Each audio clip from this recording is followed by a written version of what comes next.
है फ्रेंड्स, मेरा नाम सागर है। Welcome to my channel myinvestcard.com। और आज हम लोग टेक्निकल एनालिसिस के बारे में बात करने वाले हैं। ये काफ़ी वास्ट सब्जेक्ट है कि एक या दो वीडियोस में कवर नहीं होगा, तो उसके लिए हम लोग काफ़ी सारी वीडियो सीरीज बनाने वाले हैं। और ये मैं एक आपको प्रॉमिस करना चाहूँगा कि आप कोई भी स्टेज पे हो, मतलब कि आप अगर अभी शुरुआत कर रहे हो पॉसिबली, और ग्रेजुअली एडवांस लेवल तक जाना चाहते हो, या ऐसा भी हो सकता है कि आपको पहले से पता है टेक्निकल एनालिसिस के बारे में, बट हम लोग कुछ ना कुछ आपको यहाँ से देने की कोशिश करेंगे, कुछ ना कुछ एडिशनल व्यू पॉइंट, कुछ ना कुछ additional tricks, additional skill development देने की कोशिश करेंगे।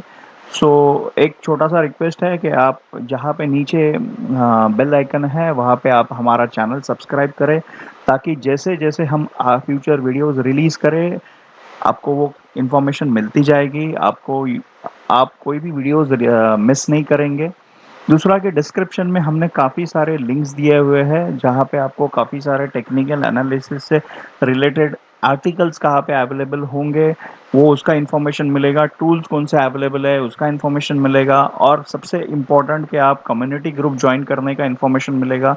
ये बेसिकली कम्युनिटी ग्रुप क्या है, हम लोग की एक ट्रेडर्स की कम्युनिटी है, जहाँ पे आप ज्वाइन करते हो तो पॉसिबली ये सारे ट्रेडर्स एक दूसरे का एक्सपीरियंस शेयर करते हैं कि ऐसे ये सिचुएशन में, ये चार्ट में मैंने ये डिसीजन लिया, ये डिसीजन की वजह से हम मुझे ये फ़ायदा हुआ या ये नुकसान हुआ। सो इट इज़ बेटर कि हम किसी दूसरे के एक्सपीरियंस से साथ साथ सीखें, तो एक दूसरे से नॉलेज शेयर करें, ताकि हम बेटर बेटर ऑफ कल, हाँ, जाके हो सके, हमारे ट्रेड्स काफ़ी अच्छे हो, हमारे ट्रेड्स बेटर हो सके। तो इसी के लिए हम ये ट्रेडर्स कम्युनिटी बनाया है। तो the link is there in नीचे के डिस्क्रिप्शन में, तो आप वहाँ पे क्लिक करके वो कम्युनिटी ज्वाइन करें। ठीक है।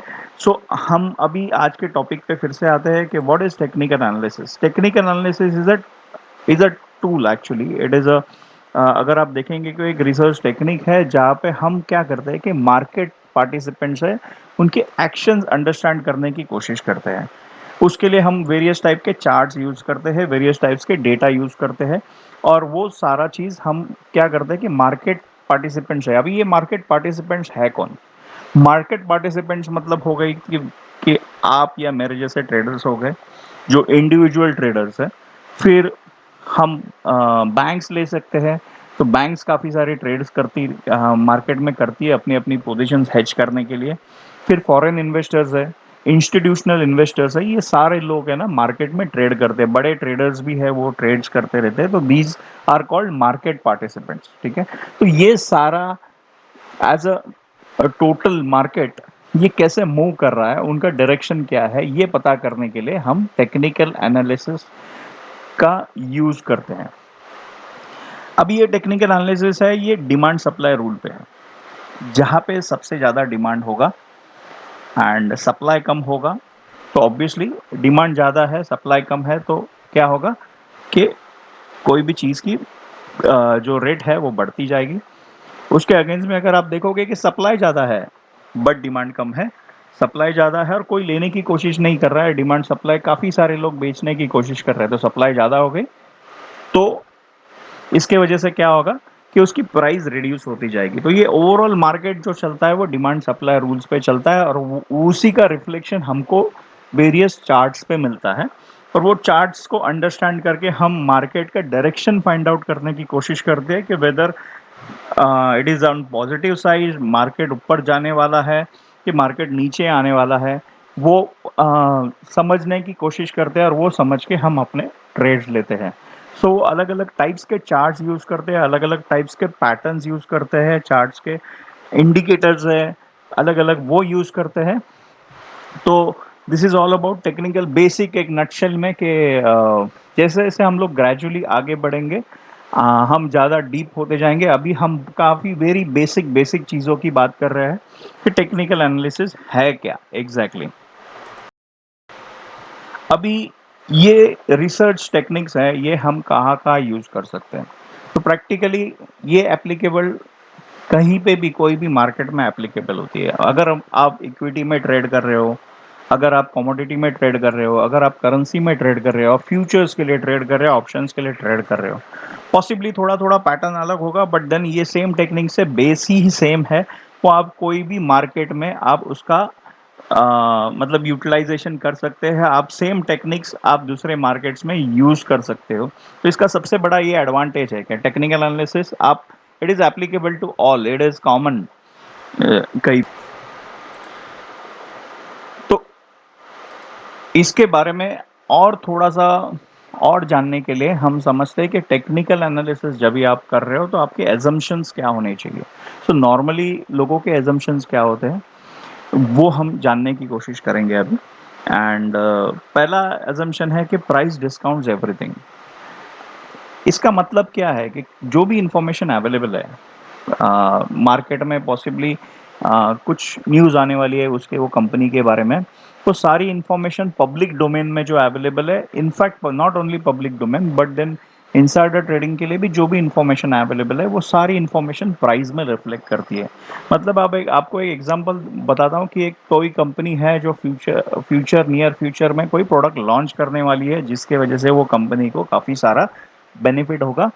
अभी ये कंपनी के कोई इंटरनल लोग हैं, उनको ये चीज़ पता है कि अगर ये प्रोडक्ट लॉन्च होगा तो प्रोडक्ट लॉन्च के वजह से क्या होगा कि कंपनी का शेयर का भाव है जो काफ़ी अच्छा बढ़ सकता है। तो वो ये लोग अंदर वाले लोग जो है वो क्या कुछ करने की कोशिश करते हैं, वो अपना शेयर्स है ना एक्यूमुलेशन करने की कोशिश करते हैं, more and more shares buy करते हैं। जैसे-जैसे ज़्यादा से ज़्यादा शेयर बाय करने की कोशिश करते हैं, बेनिफिट लेने की कोशिश करते हैं, वो जो है, वो सारा रिफ्लेक्शन है ना, वो प्राइस मूवमेंट पे आने लगता है। एंड वो ऑटोमेटिकली वो प्राइस मूवमेंट पे दिखने लगता है कि यस कोई ना कोई तो एक्यूमुलेट कर रहा है, सॉरी, कोई ना कोई वो शेयर्स है ना वो जमा कर रहा है। वो जमा करने की वजह से वो उसका रेट है ना, वो उसका डिमांड बढ़ गया है एंड वो सारा प्राइस में रिफ्लेक्ट करेगा। तो फर्स्ट एजम्पशन है कि price discount everything. Now we have second assumption के price movements are not totally random. मतलब प्राइस जो है वो एक ट्रेंड की तरह मूव करती है, एक डायरेक्शन में मूव करती है थोड़ी देर एक टाइम पे, एंड देन दूसरा डायरेक्शन चेंज होता है या वही डायरेक्शन में मूव करती है। तो मतलब वो it is not random up down up down up down ऐसे कॉन्स्टेंटली नहीं होता है, वो एक डायरेक्शन में मूव करती है। तो सेकंड अजम्पशन है, थर्ड अजम्पशन है कि it is more important why then, मतलब है ना, what is not important, what is more important. कि टेक्निकल एनालिसिस क्या सोचता है कि ये चीज़ की ये अभी करंटली रेट क्या चल रहा है, ये कोई भी चीज़ का, जैसे कि एज्यूम करते हैं कोई स्टॉक हम बाय कर रहे हैं तो उसका अभी रेट क्या चल रहा है, what is more important then why. मतलब वो ये सम जानने की कोशिश नहीं करता है कि ये अगर ये कोई शेयर का भाव है 100 रुपया तो ये 100 रुपया क्यों है। वो देखता है कि आज बाजार मुझे क्या 100 रुपया भाव दे रहा है, तो उसके हिसाब से मैं मेरे डायरेक्शंस और उसका ट्रेंड्स क्या है उसके हिसाब से मैं ट्रेड करूं। ये 100 रुपया कैसे बना, क्यों बना, कंपनी अच्छे से मैनेज हो रही कि नहीं है, और ये फंडामेंटली स्ट्रांग है कि नहीं, कि वो रेट के लिए लायक है कि नहीं, वो ये सारी चीज़ें नहीं देखता है। टेक्निकल एनालिसिस एनालिस्ट जो है वो एक ही चीज़ देखता है कि ये प्राइस करंटली प्राइस क्या चल रहा है। क्यों? क्योंकि उसका फर्स्ट assumption है कि प्राइस डिस्काउंट्स एवरीथिंग। अगर मतलब जो कंपनी अच्छे से मैनेज नहीं होती होगी तो ऑब्वियसली उसका जो रेट है वो उसके प्राइस में रिफ्लेक्ट करेगा। और सबसे इम्पोर्टेंट इंफॉर्मेशन है कि history tends to repeat itself. मतलब कि अगर ये पास्ट में हुआ था तो ये फ्यूचर में भी होगा। तो ये टेक्निकल एनालिस्ट है वो एजम्पशन लेके चलते हैं। ओके, तो इसके आगे अभी हम ये समझेंगे कि हम कौन से तरीके से, देयर आर काफ़ी सारे चार्ट्स है, काफ़ी सारे अलग अलग टाइप्स के यूज़ कर रहे हैं, तो हम लोग वो फ्यूचर में देखेंगे, बट हम कुछ बेसिक चार्ट्स जो है वो अभी समझने की कोशिश करेंगे। तो बेसिकली पहला जो चार्ट है वो लाइन चार्ट है। लाइन चार्ट मतलब जो भी डे एंड का क्लोजिंग प्राइस है या जो भी पीरियड आप लेते हो, पॉसिबली 1 घंटा, 15 मिनट्स, वो 15 मिनट्स का जो स्टॉक का क्लोजिंग प्राइस है। मैं ये स्टॉक ये बोल रहा हूँ, बट देन ये टेक्निक कहीं पे भी अवेलेबल है। It is not only pertaining to a stock, but आप जैसे मैंने पहले भी बताया कि कमोडिटी करेंसी को कहीं कहीं पे भी आप एप्लीकेबल कर सकते हो। But just to understand more deeply मैं आज ये सिर्फ स्टॉक के बारे में बात करूंगा। तो एज अ एग्जांपल मैं स्टॉक का ले लूंगा। तो आप ये समझो कि स्टॉक का जो क्लोजिंग प्राइस है, डे एंड का क्लोजिंग प्राइस है, वो क्लोजिंग प्राइस का सब सिंपल सिंपल नंबर्स कैलकुलेट किया और वो चार्ट पे डाला तो आपको वो ट्रेंड लाइन मिल गई। दैट इज अ जी, ये जो लाइन है that is a line chart. अभी अगर आप इसमें देखोगे कि दिस इज अप ट्रेंड, दो तरीके के ट्रेंड होते हैं, अप ट्रेंड है और डाउन ट्रेंड है। लाइन चार्ट का सबसे इंपॉर्टेंट बेनिफिट है कि आपको ट्रेंड के बारे में ये अच्छे से बताता है। इट इज, आप विजुअली ही समझ सकते हो कि ट्रेंड क्या है। फिर दूसरे टाइप के चार्ट्स होते हैं जो पहले यहाँ यूरोप में काफ़ी सारे यूज हो रहे थे 1956 तक। जब तक उनको कैंडल स्टिक चार्ट जो है वो सब नहीं समझ में आया था, तो वो नॉर्मली ये चार्ट यूज कर रहे थे, that is a bar chart. उसमें चार इंफॉर्मेशन होती है बार चार्ट में। बार चार्ट में पहला इंफॉर्मेशन है कि जब भी आप कोई भी चीज़ एनालाइज कर रहे हो चार्ट्स पे, तो चार चीज़ें बहुत इंपॉर्टेंट है कि क्या रेट पे वो उस दिन वो स्टॉक प्राइस ओपन हुआ, क्या रेट पे क्लोज हुआ, कितना ऊपर गया, कितना उसका हाई था उस दिन का और कितना लो था। तो ये बार चार्ट है ना, बेसिकली यही चारों चीज दिखाता है। तो अगर आप आपके लेफ्ट साइड में देखोगे, लेफ्ट साइड का जो ये है वो ओपन प्राइस है, मतलब ये प्राइस पे ओपन हो गया, ये इतना ऊपर गया। यहाँ पे अगर आप देखोगे तो ये प्राइस पे ओपन हो गया और ये इतना ऊपर गया एंड देन इतना नीचे भी गया साइमल्टेनियसली, बट कल आगे जाके ये प्राइस पे क्लोज हो गया। फिर से यहाँ पे समझते हैं कि ये ओपन प्राइस है, ये प्राइस पे ओपन हो गया। एज्यूम करते हैं कि इसका ओपन प्राइस 100 रुपीज़ है, तो 100 रुपीज़ पे ओपन हो गया एंड उस दिन 105 तक गया। 100 रुपीज़ पे ओपन हो गया था, 105 तक ऊपर गया। इट हैज़ गॉन डाउन, नीचे नीचे गया, अप्रोक्सीमेटली 92 रुपीज़ तक नीचे गया एंड जाके क्लोज होके फिर से ओपन प्राइस से कम 95 पे क्लोज हो गया। ठीक है, तो ये सारी इंफॉर्मेशन बार चार्ट पे आपको मिलती है। अगर आप देखोगे तो कैंडल स्टिक अगर हम थोड़ा सा और ज़्यादा आगे समझेंगे तो मैं नेक्स्ट स्लाइड पे बढ़ता हूँ। हमारे नेक्स्ट स्लाइड है वो कैंडल स्टिक और बार चार्ट के बारे में है। तो अभी मैं आपको दो ही चीज़ बताता हूँ। एक थोड़ा सा 2 मिनट आप ये समझो कि ये दोनों चार्ट्स मैंने डाले, दोनों सेम डे के सेम प्राइस मूवमेंट के चार्ट्स है। तो आपको दोनों में क्या डिफरेंस दिख रहा है, क्या आप थोड़ा सा अंडरस्टैंड करने की कोशिश करो। फिर हम थोड़ा आगे बढ़ते हैं। 1 मिनट जस्ट अंडरस्टैंड करो कि क्या है। ट्रेंड लाइन तो यहाँ पे दोनों की दिखती है, सेम दिखती है।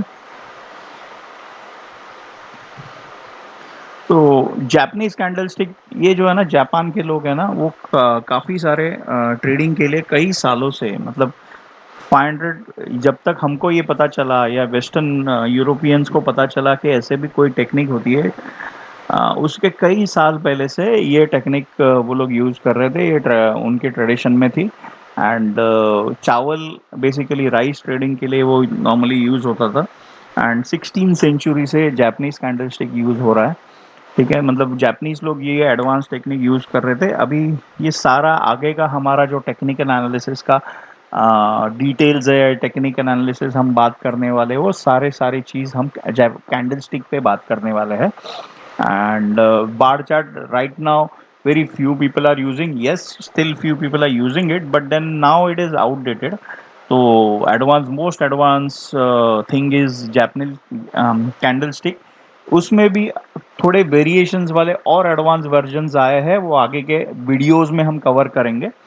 सो स्टिक टू इट। तो हम जानते हैं कि हमने दोनों चार्ट्स देखे, एक है बार चार्ट और दूसरा कैंडल स्टिक चार्ट। सो कैंडल स्टिक चार्ट अगर आप देखोगे, वही सारी इंफॉर्मेशन जो बार चार्ट देता है वही सारी इंफॉर्मेशन देता है। बट देन बार चार्ट में सोचना पड़ता है कि ओके, ये प्राइस पे ओपन हो गया, ये इतना ऊपर गया, ये इतना नीचे गया एंड ये इतना पे क्लोज हो गया। कैंडल स्टिक पे वो है ना, आपको विजुअल इम्पैक्ट देता है कि मतलब मेंटली सोचने की ज़रूरत नहीं है। आप जब भी ऐसे देखते हो तो आपको पता चलता है कि यस, ये प्राइस है, ये प्राइस इतना मोमेंट हो गया, या ये ओवरऑल प्राइस मोमेंट इतना ज़्यादा हुआ या इतना कम हुआ। वो आपको एक ही डायरेक्शन में एक ही बार देखेंगे तो आपको पता चल जाता है। ये कैंडल्स के ऐसे शेप्स बनते हैं because of price action, price movement या उसका जो वोलेटिलिटी है, इसके वजह से जो शेप्स बनते हैं वो आपको वाइटल सिग्नल्स देते हैं कैंडल स्टिक्स में, कि मतलब रिवर्सल कभी आने वाला है या कुछ ऐसे ऐसे टाइप्स के सिग्नल्स देते हैं। वो हम आगे के वीडियोस में हम कवर करेंगे। तो आज समझते हैं कि पहले तो आपको ट्रेंड समझना काफ़ी आसान हो जाता है जब भी आप कैंडलस्टिक यूज़ करते हो। साइमल्टेनियसली ट्रेंड कभी रिड्यूस होता है, मतलब उसका इम्पैक्ट, उसका ये कैसे कम होता है, वो भी सारा चीज़ आपको वहाँ से मिल जाता है। तो और थोड़ा-सा डीप जाएँगे कि हम समझेंगे कि कैंडलस्टिक क्या है। सो बेसिकली 2 टाइप के कैंडल्स होते हैं, एक होता है बुलिश कैंडल, एक है bearish candle. Bullish candle, bullish मतलब के ग्रीन कैंडल के आप तेज़ी कर रहे हो, आपको ऐसा लग रहा है कि जो भी प्राइस पे बाय ये कर रहे हो, तो आप अगर आपको लग रहा है कि ये प्राइस से भाव ऊपर जाएगा तो आप बुलिश हो, और अगर आपको लग रहा है कि ये रेट नीचे आएगा तो आप बेरिश हो। ठीक है, तो जब भी प्राइस ओपन होता है, यहाँ पे अगर आप देखोगे तो ये ओपन प्राइस है, ओपन होता है और प्राइस वहां से डे ओपन से आगे जाके क्लोज हो गया, मतलब एज्यूम करते हैं कि ये 60 का प्राइस है, 60 का प्राइस है, वो ऊपर जाके क्लोज हो गया 65 पे, तो ये ग्रीन कैंडल बन जाएगी। बट अगर 60 से नीचे जाके क्लोज हो गया तो ये रेड कैंडल बन जाएगी। अभी इसमें दोनों में फर्क क्या है? ये कैंडल अगर होती है ना, तो यहाँ का ओपन है ना, इसका यहाँ पे है, नीचे है। बट यही रेड कैंडल में इसका ओपन है वो अलग जगह पे है, ऊपर से ओपन हो गया and then it has gone down और नीचे आ गया। ये ऐसे समझना चाहिए, वो ज़रूरी है। तो ये पहले ग्रीन कैंडल समझते हैं। ग्रीन कैंडल में रेट ओपन हो गया, यहाँ पे ओपन हो गया, ये पूरे दिन भर में इतना नीचे गया, मतलब अगर 60 पे ओपन हो गया एज्यूम करते हैं, तो 60 पे से 55 तक नीचे गया। बट देन जाते जाते उस दिन 70 तक सबसे हाई उसने वो स्टॉक ने ले लिया, 70 रुपया, एंड वहां से जब भी क्लोज हुआ वो 65 पे आके क्लोज हो गया। तो ये जो यहाँ पे पतली लाइंस दिख रही है आपको, इसको विस्कर बोलते हैं या उसका टेल बोलते हैं। तो ये इसका बेसिकली विस्कर्स है, लाइंस है, ये जो टेल्स है, एंड ये जो है ये मिडल है, ये बॉडी है। ये थोड़ा सा मोमबत्ती जैसा, मतलब कैंडल स्टिक जैसा दिखता है, इसके लिए इसको कैंडल स्टिक बोलते हैं। एंड रेड में भी है, बट रेड में थोड़ा सा डिफरेंस क्या है कि ओपन यहाँ पे ओपन हो गया, ओपन प्राइस ये है, वहाँ से नीचे गया 55 तक लो किया है और उस दिन 70 तक अप किया है। बट कल जो ओपन प्राइस था, ओपन प्राइस एज्यूम करते 65 है, बट देन नीचे जाके क्लोज हो गया। तो जो प्राइस से नीचे क्लोज हो गया, इसके वजह से वो रेड कैंडल बनी, यहाँ पे ग्रीन कैंडल वो रीजन से बनी। अभी इसका पीरियड क्या होता है? पीरियड आपके ट्रेडिंग स्टाइल पे है, मतलब कि आपको अगर लॉन्ग टर्म थोड़ा करना है तो आप मंथली, वीकली चार्ट्स या डेली चार्ट्स पे देख सकते हो। आपको बहुत शॉर्ट टर्म में इंट्राडे ट्रेड्स करना है, शॉर्ट टर्म में ट्रेड करना है, तो आप 15 मिनट्स का, हाफ एन आवर का, 1 आवर का चार्ट हम सिलेक्ट कर सकते हैं। इनफैक्ट 1 मिनट से लेके कोई भी ड्यूरेशन आप इस पे कैंडल स्टिक पे सिलेक्ट कर सकते हो। तो ये जो एक कैंडल है, पॉसिबली ये एक कैंडल आपको इन्फॉर्मेशन देती है वो 15 मिनट्स के जो आपने टाइम पीरियड सिलेक्ट किया, या पॉसिबली एक दिन का, तो ये एक पूरे दिन का इन्फॉर्मेशन देगी। अगर आपने टाइम पीरियड सिलेक्ट किया हाफ एन आवर, तो आधे घंटे का ये कैंडल बनेगा। ठीक है, तो अगर मतलब अलग अलग ड्यूरेशन के लिए कैंडल्स अलग अलग बनेंगे। एक अगर हम देखेंगे तो मंथली कैंडल्स है तो एक साल भर में 12 कैंडल्स बनते हैं। अगर वीकली है तो 52 वीक्स होते हैं, तो 52 वीक्स के हिसाब से 52 कैंडल्स बनेगी। बट अगर हम इंट्राडे की बात करते हैं और 5 मिनट का कैंडल लेते हैं, एक कैंडल जो आपको इंफॉर्मेशन देगी, तो आपको 75 कैंडल्स पर डे बनेगी। या फिर 15 मिनट्स का देते हैं तो ट्रेडिंग टाइम हमारा एनईसी या बीएससी का ट्रेडिंग टाइम है, जो 9:15 बजे शुरू होता है, 9:15 बजे से 3:30 तक चलता है। तो उस वो हिसाब से अगर आप कैलकुलेट करेंगे 15 मिनट्स पर कैंडल, तो आपको 25 कैंडल्स एक दिन में बना देगा। ओके, तो और थोड़ा आगे जाते हैं एंड और समझते हैं कैंडल स्टिक के बारे में। अगर प्राइस डिफरेंस बहुत ज़्यादा होगा ओपन प्राइस और क्लोज प्राइस में, तो ये थोड़ी लंबी कॉइन है, मतलब उसकी जो बॉडी है वो बड़ी बनती है, ज़्यादा प्राइस मूवमेंट हो गया तो ये ज़्यादा बड़ी बनती है, बट अगर वो प्राइस मूवमेंट ज़्यादा नहीं, 1 या 2 रुपया या शॉर्ट हो गया, ज़्यादा प्राइस मूवमेंट नहीं हुआ, तो ऐसे टाइप की कैंडल बनती है। ये शॉर्ट कैंडल है, ये लॉन्ग कैंडल्स है। तो ये काफ़ी सारा इन्फॉर्मेशन आपको चार्ट्स पे देंगे, तो दिस इज़ वेरी इंपॉर्टेंट कि आप अंडरस्टैंड करो। मैं एक बार फिर से आपको बता रहा हूँ कि 2 तरीके के कैंडल्स होते हैं, एक होता है लॉन्ग कैंडल, दूसरा होता है शॉर्ट कैंडल। शॉर्ट कैंडल में price movement, open price and close price is close to each other, मतलब काफ़ी नज़दीक है ओपन प्राइस और क्लोज प्राइस। वही ओपन प्राइस और क्लोज प्राइस में ज़्यादा डिफरेंस है, तो वो बड़ी कैंडल बनती है, उसके बीच में जो बॉडी है वो बड़ी बनती है। दिस इज ऑब्वियसली अगेन कितना हाई या लो गया वो सारा इंफॉर्मेशन आपको मिलता है। आगे जाके हम और सारे काफ़ी सारे अलग अलग पैटर्न्स देखेंगे, अलग अलग शेप्स देखेंगे कैंडलस्टिक्स के। सो स्टे कैंडलस्टिक एनालाइज जब भी करते हैं तो अलग अलग एक आइदर वो सिंगली करते हैं, मतलब कुछ सिंगल पैटर्न्स करते हैं, कुछ कैंडल के पैटर्न्स है जो मल्टीपल कैंडलस्टिक से बनते हैं। तो हम कमिंग वीडियोस में ये सारा चीज़ देखने वाले हैं। तो प्लीज़ अगेन एक बार आपको रिक्वेस्ट करूंगा कि सब्सक्राइब बटन आप हिट करो, अगर अभी तक आपने सब्सक्रिप्शन नहीं किया होगा। हम इमीडिएटली दूसरे वीडियोस पे डालने वाले हैं, तो आप वो सीरीज मिस नहीं करेंगे। So please please join us, okay, join us and keep growing, keep